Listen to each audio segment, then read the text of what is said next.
Well, Gaffer, obviously quite a hectic bank holiday weekend now, done and dusted. Now we've had a few days to assess it. How do you assess them two results? No, very, it was very, very tough. I've done a lot of those bank holiday Saturday, Monday games now, and I must say I thought that was the toughest. When you wrap the 4 games in 9 days up, we had 2 with 10 men. We had an absolute brutal encounter with Tamworth on the Tuesday, and then the 2 games. It was. When you review the game back, there's some poor defending, of course, but and some missed chances. But with the honesty I know that's in the squad, with the types of people that we have here now, a lot of that would have been down to, just the tank being empty. So, from what they've given over August so far, and this doesn't include Saturday, because they've had enough chance now to rest and recover. They've put a lot of work in. They have really, really put a lot of work in. Yeah, I was just going to ask, how has training been after such a hectic workload? Has it changed much, or has it very much been the same? No, yesterday we all got back in yesterday. I'm a big advocate for time off as a reward, as a bonus. Giving up five points over the weekend, I don't think is cause for any sort of reward. Well, I think that's pretty obvious and understood. So we had Tuesday off. Everyone got back late Monday night, Tuesday off, and then in yesterday, where the boys that hadn't done as much over the weekend had a really tough session, and the boys that pretty much participated in every minute over the bank holiday will start again today. So we'll have 2 really good days now on the training pitch to get ready for another toughie on Saturday. Yeah, now that we're a few weeks into the season, are you still developing and learning new things and working on new things on the training pitch? Absolutely, yeah. I mean, no more so. I'm more so than yesterday. I mean, I saw a real evolution in some of our individuals and the way they're moving now physically, especially the players that had disrupted pre-seasons.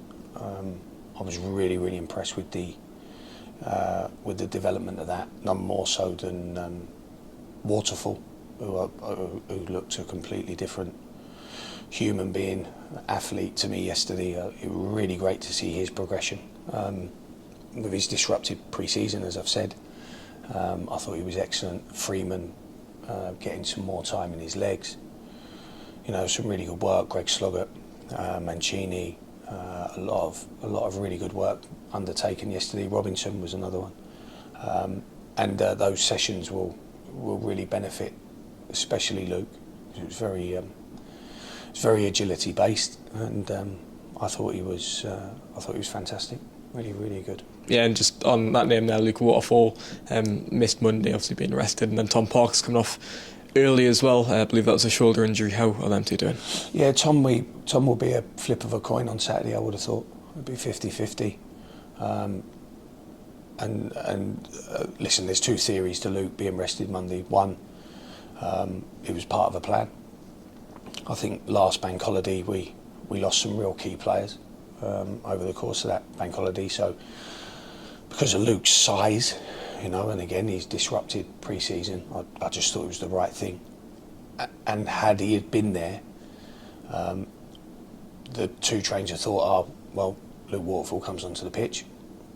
Do we then lose Luke Waterfall? If Luke Waterfall's there and can go on that early for Tom Park, should he just not have started? So there's lots of permutations to that. But the fact that he wasn't there means there was no temptation to use him, which means we got a fresh, well-trained, well-prepared Luke Waterfall for the coming games, hopefully. So I'd like to think we made those decisions intelligently for the medium and long term rather than the short term, and hopefully that bears us, some positive fruition over the next coming weeks. But again, Parks will be 50-50, but Luke will be absolutely fine. Yeah, and other injury updates, obviously a few still missing. Greg Slug obviously got some minutes over the bank holiday weekend, but the likes of Dan Dodds, I know Luke Charman's still going to be out for a while, but how's everyone else looking? Yeah, Dodds should be okay for the following weekend, so we're hoping maybe Halifax which will be when you look at the two injured, really, the Dodds and Charman, they give us really great width either side, so they help stretch the team either side. So it's been a bit of an adaptation for the team tactically. And I thought we were, for the first 25 minutes Monday, I thought we'd really kind of hit the nail on that head of that adaptation. But obviously with Jack sending off, we couldn't see that through. Charman again will be, I'm pretty sure, the end of the month, end of next month, start of the following month, so the start of October maybe. But he's coming along nicely. Wallace has trained, he's coming into his second week of full training, so he's maybe on week 2 of pre-season.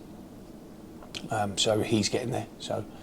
And Gary's had a really good spell now of training. Gary Medine's probably now what we'd consider probably at the back end of maybe the middle of week 3 of a pre-season. So Gary should be available to participate somewhat on Saturday.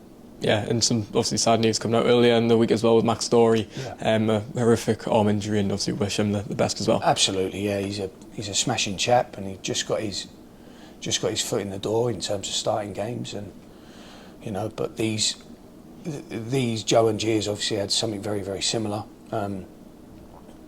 These things are designed to test the young players, and it all goes back into their backlog of experience. And if they've got the characters that I think both of them have, that will add to their resilience as they go through their careers. So this is the thing with football, it's such a fine line. As Dodsey found out last year, playing freely and happily one day, and then all of a sudden a year disappears in front of your eyes because of injury. So we are on fine lines with things like this, and we'll look after Max and Joe and make sure they recover as well as possible. Yeah, just a word on obviously the midfield situation. Jack Hunter, facing a red card on Monday. He's played nearly every minute. I know he was took off early against Wealdstone, but does that fill a vacancy in that midfield? You've got several players: Greg Sloggett, Darren Robinson, obviously Nicky Featherston as well. Bit of a headache there for you? No, not really. No, not really. I think Greg's at a place now. Greg was brought into the club to be a real standard setter, a real a strong starter for us.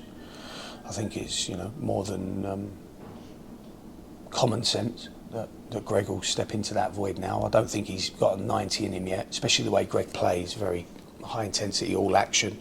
I wouldn't have thought he has 90 minutes, but I think between him and Darren, they'll cover the aggregate over the weekend.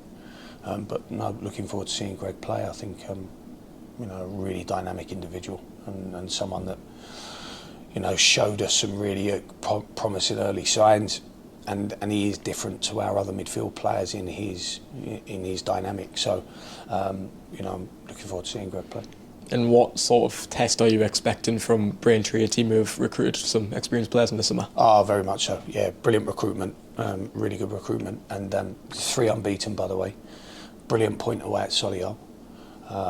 So this will be a tough test. They're well coached, and there will be spoilers in that sense. Braintree travelling to Hartlepool is a day for them. Is a good day for them. It's a nice one that rolls off the tongue. We're playing Hartlepool today.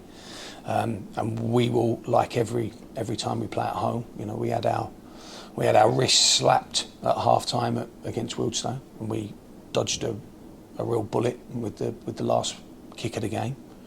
And then we've had our first humbling, if you like, on Monday. So in that essence, I'd like to think the wounded animal in our proud minds would be something that would organically motivate us to come out all guns blazing on Saturday, and this is the time where we've got to start making our place, and everyone fear coming to our place. And I've said it too many times now to not have got that win.